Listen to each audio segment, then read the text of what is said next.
Gracias nuevamente por estar ahí.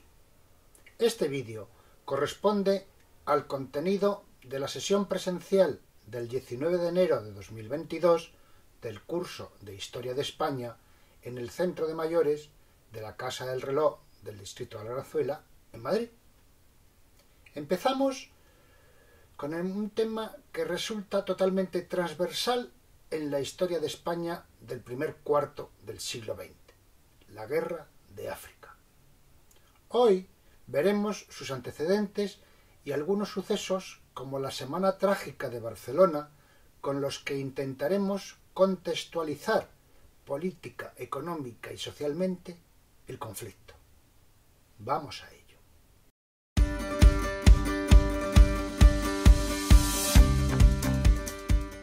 Guerra de Marruecos y Semana Trágica de Barcelona. Están íntimamente unidos. Como introducción, vamos a ver un vídeo realizado por el profesor de Geografía e Historia Ignacio Sobrón.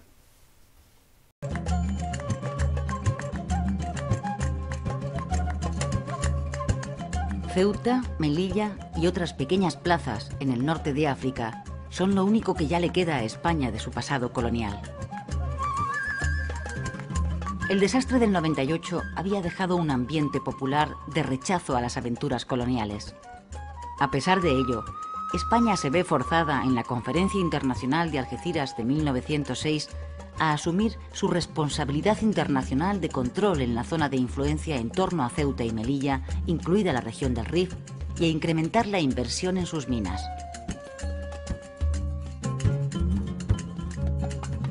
A comienzos de julio de 1909, las tribus rifeñas, que llevan varios meses hostigando a los mineros españoles, matan a varios de ellos. El gobierno de Maura moviliza entonces a 20.000 reservistas para tomar represalias contra los insurgentes. Últimas noticias. Acaba de zarpar otro vapor con soldados para el África. Los reservistas embarcan en Barcelona. Son soldados que ya han hecho el servicio militar al no haber podido pagar las 1.500 pesetas necesarias para librarse. Muchos de ellos son ya padres de familia. Su movilización provoca la protesta espontánea de sus mujeres, que logran impedir el embarque. La noticia corre por Barcelona y hace estallar la ira popular contra la nueva aventura colonial. Anarquistas, socialistas y republicanos convocan una huelga general. El 27 de julio, las tribus rifeñas atacan por sorpresa a las fuerzas españolas cerca de Melilla, en el conocido como Barranco del Lobo.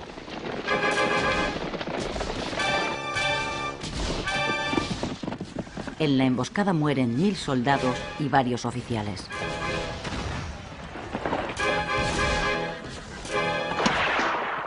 Son los escolapios de San Pablo. Los han incendiado. ¿Cómo? ¿Qué? ¿Los escolapios?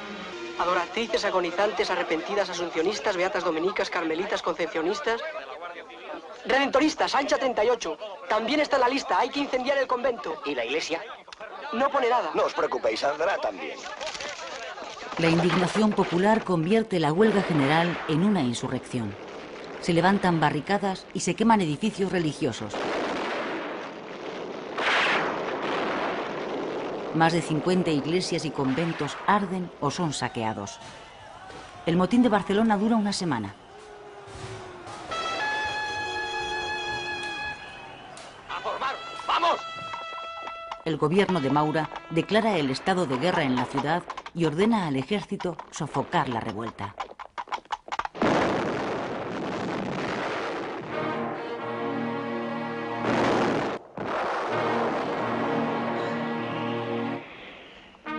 La Semana Trágica se salda con 113 muertos. De ellos, 104 son civiles y 9 son militares. Una vez sofocado el motín, se producen 2.000 detenidos. 5 son condenados a muerte por los tribunales militares. Entre ellos está el pedagogo anarquista Ferrari Guardia, al que el gobierno elige como cabeza de turco y acusa de haber inducido a la rebelión.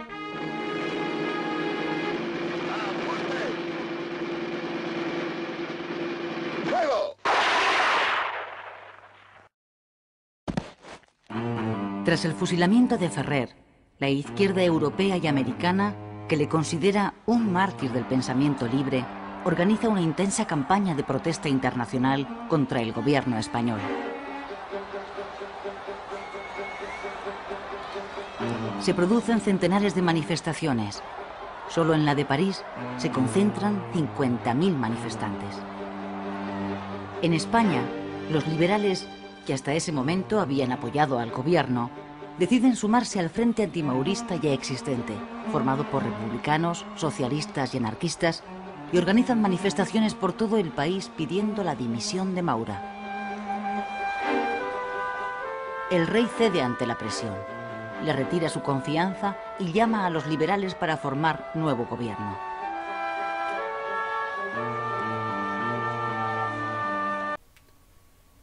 Este vídeo de Ignacio Sobrón es una introducción adecuada para comentar la guerra de Marruecos y el rechazo popular a la misma con la violenta expresión de la Semana Trágica de Barcelona en 1909. También nos aporta algunos datos del gobierno conservador de Maura y su sustitución por el gobierno liberal de Moret y, muy poco después, por el de Canalejas. Dos posiciones políticas dentro de los gobiernos turnistas del régimen de la Restauración canovista que hace aguas y así seguirá cada vez más de forma más precipitada, algo que veremos con más detalle en próximas sesiones. Ahora nos vamos a centrar en la guerra de Marruecos. Antecedentes de la guerra de Marruecos.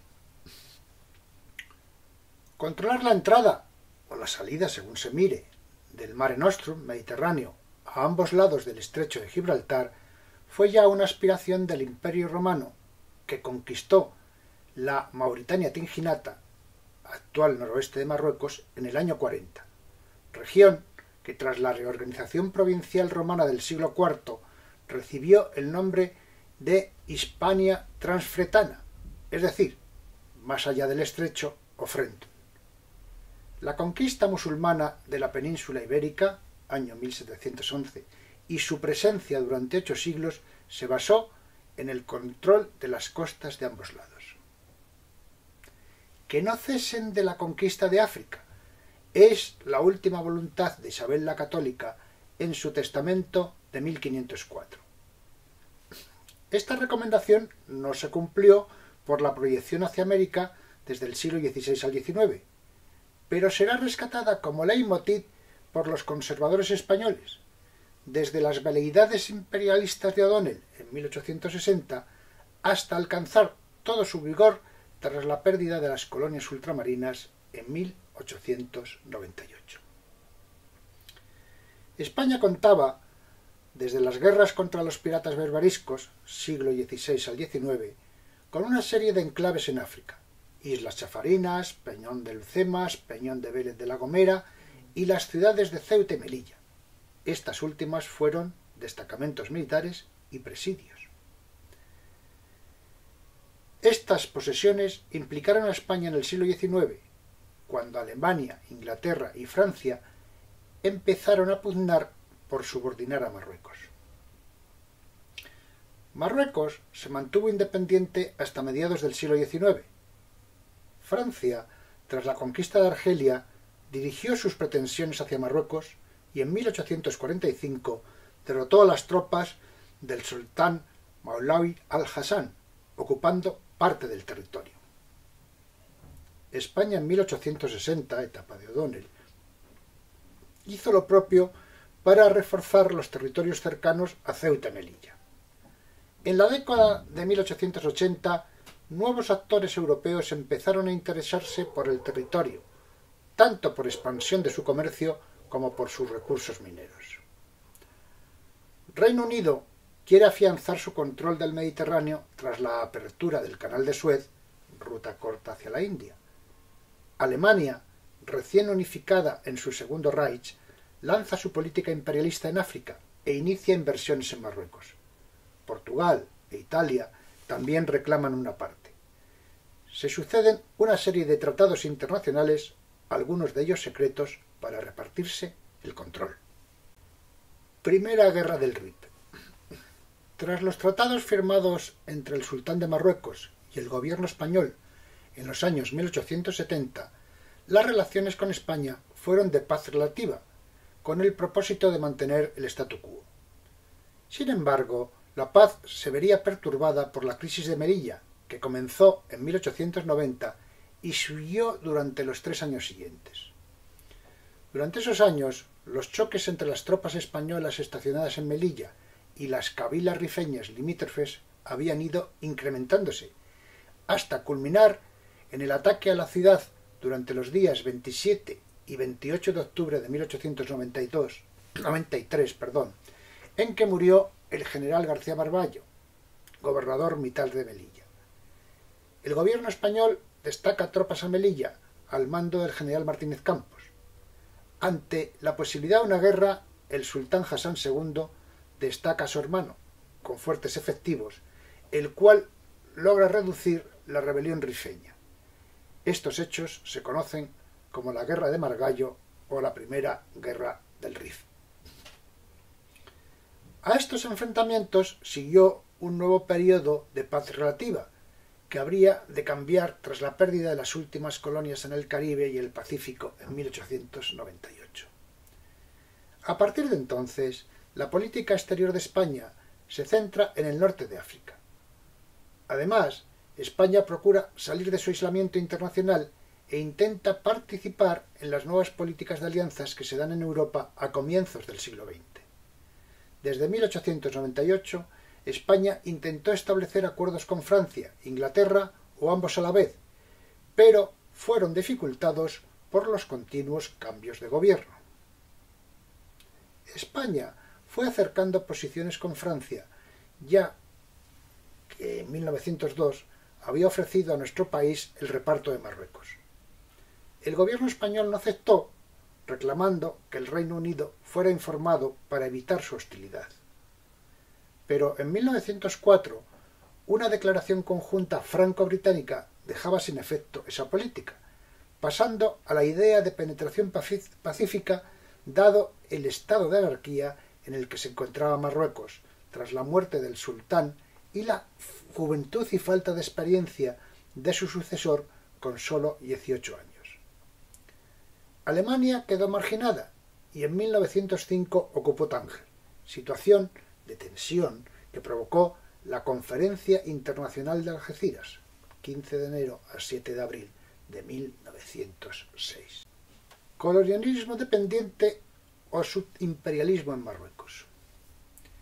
La política exterior española era totalmente dependiente y giraba desde 1904 en la órbita franco-británica. España salió favorecida de las tensiones imperialistas en el norte de África.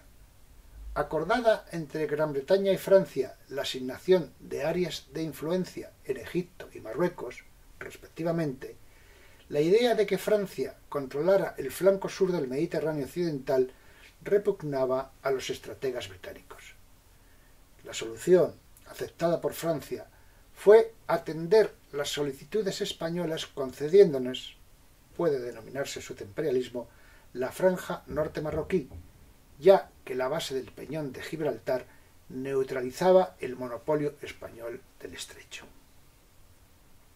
Así, en el marco del entendimiento franco-británico de 1904, surgieron los acuerdos franco-españoles del mismo año sobre posibles zonas de influencia en África noroccidental. La ratificación a un derecho de control de policía sobre la zona acordada, en la Conferencia de Algeciras de 1906, sería el origen de la última guerra colonial española y también del Tratado de Madrid del 27 de noviembre de 1912, por el que Francia reconoce el protectorado español del ángulo noroeste marroquí, con excepción de la ciudad de Tánger, que estaría dotada de un régimen especial. La diferencia entre colonia y protectorado. Los protectorados eran los territorios que tenían un gobierno propio indígena, pero la administración colonial supervisaba su acción y ejercía las funciones de defensa y política exterior. Era una fórmula que se estableció en lugares que con anterioridad habían sido estados independientes, como en el caso de Egipto y Marruecos. Conferencia de Algeciras de 1906. La Conferencia Internacional de Algeciras tuvo lugar en esa ciudad española entre el 15 de enero y el 7 de abril de 1906. Los participantes fueron Alemania, Austria-Hungría, Bélgica, España, Estados Unidos de América, Francia, Reino Unido, Italia, Países Bajos, Portugal, Rusia, Suecia y el Sultanato marroquí. El objetivo era alcanzar un acuerdo sobre las zonas de influencia en África por parte de los Estados europeos. Confirmó el triunfo de los planteamientos franceses apoyados por España y Reino Unido. Alemania era tenedor de una abultada deuda de Marruecos y exigía derechos sobre Tánger. Esa opción repugnaba a los británicos, que no querían una base frente a Gibraltar. La conclusión de la conferencia fue la admisión por parte de Marruecos, que sigue siendo Estado soberano, de inversiones extranjeras, control de aduanas, policía y obras públicas en dos zonas, la sur asignada a Francia y la norte a España. El gobierno presidido por Segismundo Moret, Partido Liberal, asume la responsabilidad de aumentar las inversiones en las minas del Rit, aunque la mayor parte se concede a compañías extranjeras, dado que España carecía de estructura empresarial y financiera. A partir de 1907 se visualizarán los negocios mineros en Marruecos para los empresarios españoles. El primero fue el vasco Honorato Echevarría, llegando a ser 13 empresas, 8 de Madrid, 3 de Bilbao y 2 de Barcelona. Señala Caballero Echevarría en su tesis doctoral que una de las formas de pago de las compañías mineras a los señores locales del Rit fueron remesas de armas. A comienzos de julio de 1909, las tribus rifeñas, que llevaban varios meses hostigando a los mineros españoles, matan a varios de ellos. El gobierno de Maura, Partido Conservador, moviliza entonces a 20.000 reservistas para tomar represalias contra los insurgentes. Los reservistas son soldados que ya han hecho el servicio militar al no haber podido pagar las 1.500 pesetas necesarias para librarse. Embarcan en Barcelona. El rechazo a esa movilización da lugar a la Semana Trágica de Barcelona. La presencia española en Marruecos solo favorece a unos pocos empresarios y a los mandos del ejército. La población lo rechaza. No obstante, acaba de iniciarse la Guerra de Marruecos, que durará hasta 1927. Semana Trágica de Barcelona. El anticlericalismo como adhesivo. La Semana Trágica de Barcelona, 25 de julio a 2 de agosto de 1909, se inició con el llamamiento de 20.000 reservistas para la Guerra de Marruecos. Violentos desórdenes tuvieron lugar en el puerto cuando iban a ser embarcados. A ellos se unió una huelga general convocada por los anarquistas, socialistas y republicanos. Barcelona quedó bloqueada por barricadas y el conflicto se extendió a otras ciudades catalanas. Acabó derivando en un motín anticlerical con el incendio y saqueo de numerosos conventos. El gobierno conservador de Maura reprimió con dureza el conflicto. El pedagogo anarquista Ferrer Guardia, acusado de promover los desórdenes, fue fusilado. El hecho levantó las protestas de las izquierdas, a las que se unió el propio Partido Liberal, y dio lugar a una campaña internacional. Alfonso XIII obligó a dimitir a Antonio Maura, que fue sustituido por Segismundo Moret, Partido Liberal. La participación conjunta de anarquistas, socialistas y republicanos necesita una reflexión. Los republicanos de Lerroux, ausente por viaje en Hispanoamérica, eran populistas, enemigos de la clase obrera y de los nacionalistas. El Partido Liberal, desde Madrid, los apoyaba con fondos secretos del Ministerio de la Gobernación desde 1901. ¿Cómo fue posible que la revuelta popular contra el embarque de reservistas degenerara en quema de conventos? El objetivo de los republicanos fue derrocar a Maura. El de anarquistas y socialistas, la revolución, en defensa de las clases populares, víctimas de la aventura marroquí que los llevaba a la muerte mientras enriquecía a algunos empresarios y promocionaba a los altos mandos del ejército. ¿Por qué no se incendiaron bancos o fábricas? La explicación hay que buscarla en que el único nexo de unión entre estas tres fuerzas era el anticlericalismo. La Iglesia española mantenía un marcado apoyo a los conservadores, que entre las clases populares derivó en un abierto anticlericalismo. En ello coincidían con los populistas republicanos de Lerroux, que, a su vez, conectaba con los nuevos planteamientos anticlericales del Partido Liberal para ganar posiciones.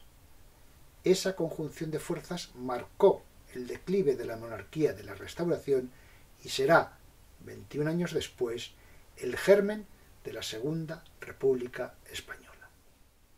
Muchas gracias por su atención. Si he despertado su interés, no se conformen. Lean más sobre este tema, comenten, fomenten su espíritu crítico. En la próxima sesión continuaremos con la Guerra de África con una presentación en la que intentaremos tocar todos los palos si soy capaz. Y, como siempre, recordar que seguimos en pandemia.